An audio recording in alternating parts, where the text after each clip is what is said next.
Hi, everybody. My name is Richard. I am an Ayurvedic practitioner, a Vedic counselor, and I have been working closely with Ananda Marga, which is a group of traditional tantric and yogic monks since 2016. And today I want to discuss a little bit more in depth regarding the chakras in a way which is more fitting to our culture, how we approach things here with the language that we use. So when people hear about chakras, and this is why I want to make this clear, is that they often think of something that's mystical or esoteric, but in reality, chakra can be understood as centers of energy within the body that are closely linked to our endocrine system, our glands, hormones, right? And these affect both our physical and our emotional well-being. So chakras are essentially energy hubs that influence everything from our biology to our state of mind.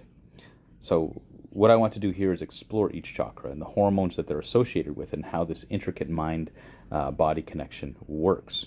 So first we'll look at the root chakra. It's at the base of the spine, the very bottom. So the root chakra is associated with survival, grounding, security, and in, you could say, scientific terms, this chakra is linked to the adrenal glands, which produce adrenaline and cortisol. It's our fight or flight hormones. So these hormones are critical when we're in stressful situations.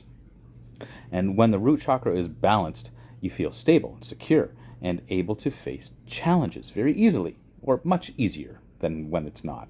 So when it's imbalanced and stress becomes chronic, your body produces too much cortisol, and this leads to anxiety and burnout, and even immune suppression. So your mind's state of fear or security directly impacts how much cortisol your body releases here. So we can see that this area, this chakra, when it's associated with these specific glands and subglands, the hormones that are produced affects a mental state. So through specific meditative processes, we can align the mind to feeling more secure in any situation that we're in, and therefore leading to proper hormonal balance, right? Because the mind does affect the hormonal production within the body. We can see this by a simple example. Think about anger. Make yourself angry. Think about things that are distorted and disturbed. I'm not saying really do this, but you can envision and imagine this. Over a period of time, you're going to become angry, irritated. Your body is going to be producing different hormones that correspond to those thought processes. So through specific meditative processes, we can influence the body to produce a balanced hormonal release and production and lead to this cyclical pattern, healthy pattern, where it influences the mind, which influences the body, and we stay in this equanimous state. Anyway, so the second we're looking at here is the sacral chakra. This is the lower abdomen, okay? So the sacral chakra is connected to creativity, pleasure, and emotions. It's associated with the reproductive glands, so the ovaries in women and the testes in men, right? So these produce estrogen and testosterone, like respectively. So these hormones regulate not only sexual function, but also play a huge role in mood, our energy levels, and our creativity. So when this chakra is in balance, you feel emotionally connected, creative, passionate. But when it's blocked or overstimulated, you might experience emotional instability, depression, or issues related to sexuality and intimacy. So this shows how our mental state can influence the balance of hormones like estrogen and testosterone, and it affects both our emotions and our bodily functions here. So we'll move on to the solar plexus, okay? The solar plexus chakra governs personal power, our confidence, self-esteem, right? It's associated with the pancreas, which regulates insulin and blood sugar. So this connection is critical because stress, self-doubt, feelings of powerlessness can lead to hormonal imbalances here, and this affects digestion, our metabolism. So people with a balanced solar plexus chakra, they feel confident and in control of their life. When it's imbalanced, conditions like diabetes, digestive problems, chronic fatigue, they can manifest here. It's because this stress influences how efficiently the pancreas works. Okay? So we're not going to just leave this up to some mystical or airy-fairy sort of thing. We want to prove concretely how this works, and I will create more videos on each one of the chakras and go in depth with each one of these in terms of their hormones. Actually, I have some other information which is available on my YouTube channel where I did a presentation a little bit ago. So regarding the solar plex here, so the way you perceive yourself directly affects your body's ability to metabolize energy, okay? Remember, how we're thinking here is affecting things like our pancreas, right? It affects all of our centers. So now we're going to look at the heart chakra. So the heart chakra is the bridge between our physical and our emotional centers. It governs love, compassion, emotional balance. So it's closely tied to the thymus gland, which plays a vital role in immune function by producing T cells that are essential for fighting disease. So when you experience emotions like love, connection, gratitude, you support the thymus gland and boost your immune system. Speaking of gratitude, I am writing a book which I'll have out in December, all about gratitude. Anyways, back to the thymus. So we support our immune system with these feelings of gratitude and connection. So on the other hand, emotional distress or feelings like isolation, they can weaken the immune response and making you more susceptible to illness. So this is where the mind-body connection becomes especially clear. Emotional well-being is directly linked to physical health. So we'll move up to the throat chakra here. This governs obviously communication, right, and self-expression. It's associated with the thyroid gland, which regulates metabolism through the hormone thyroxine and triodithyronine.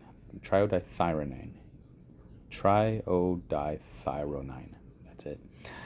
So these hormones affect how fast or slow the body produces the energy.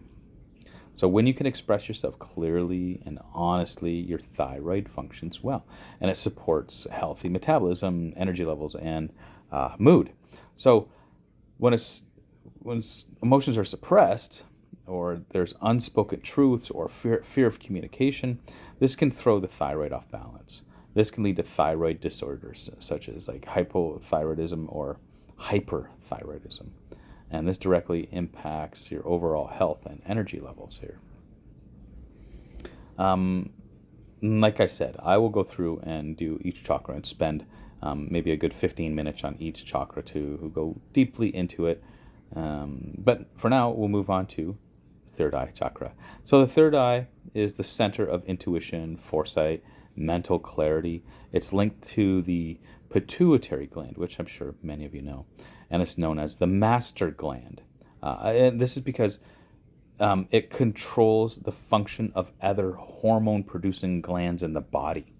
So the pituitary gland produces hormones like growth hormone, oxytocin, and this influences everything from mood to physical growth and reproductive health, right? So many things. So when this third eye chakra is open, you experience this mental clarity, intuitive insight, and emotional balance.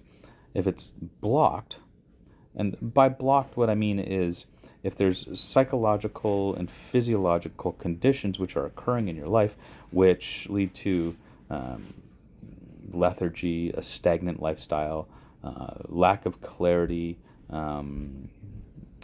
this is what I mean by blocked, okay? It can lead to confusion and indecision and issues with vision, both physically and metaphorically, okay? So mental stress and lack of clarity, it directly affect the pituitary function, and this in turn disrupts the balance of other hormones throughout the body. It's very important. So we'll move up at the crown chakra. So the crown chakra is about spiritual connection, consciousness, enlightenment.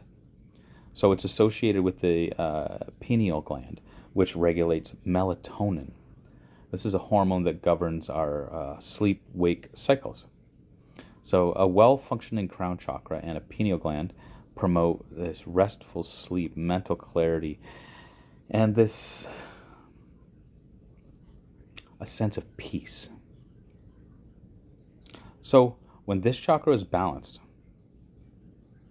you'll feel good, rested. When it's imbalanced, you'll experience insomnia, confusion, or even a sense of disconnection from reality. So chronic stress or lack of purpose, right? Chronic stress or a lack of purpose can reduce melatonin production. And this leads to these sleep disorders that further disrupt mental and physical health here.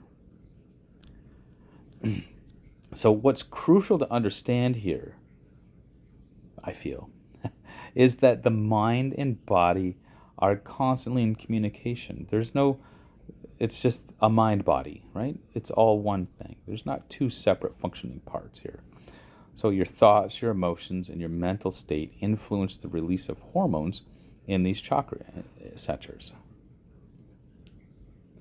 Like, for instance, chronic stress can overactivate the root chakra, leading to excess cortisol and adrenal fatigue. We know this, right? Suppressed emotions can clog the sacral or throat chakra, leading to reproductive issues or thyroid dysfunction. So feeling disconnected or disempowered can throw off the solar plexus and lead to poor digestion and metabolic issues, okay? So on the flip side here, though, hormonal imbalances, whether due to poor diet, lack of sleep, or chronic stress, can cloud the mind, affecting your mood, energy, and overall mental clarity, right? So by understanding the chakras in this way, we begin to see that they aren't just abstract concepts here. They're reflections of our physiological and emotional states.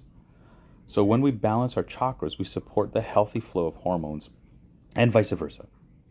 So this creates a feedback loop of physical well-being and emotional harmony, and it gives us the tools to thrive in both body and mind. Take care.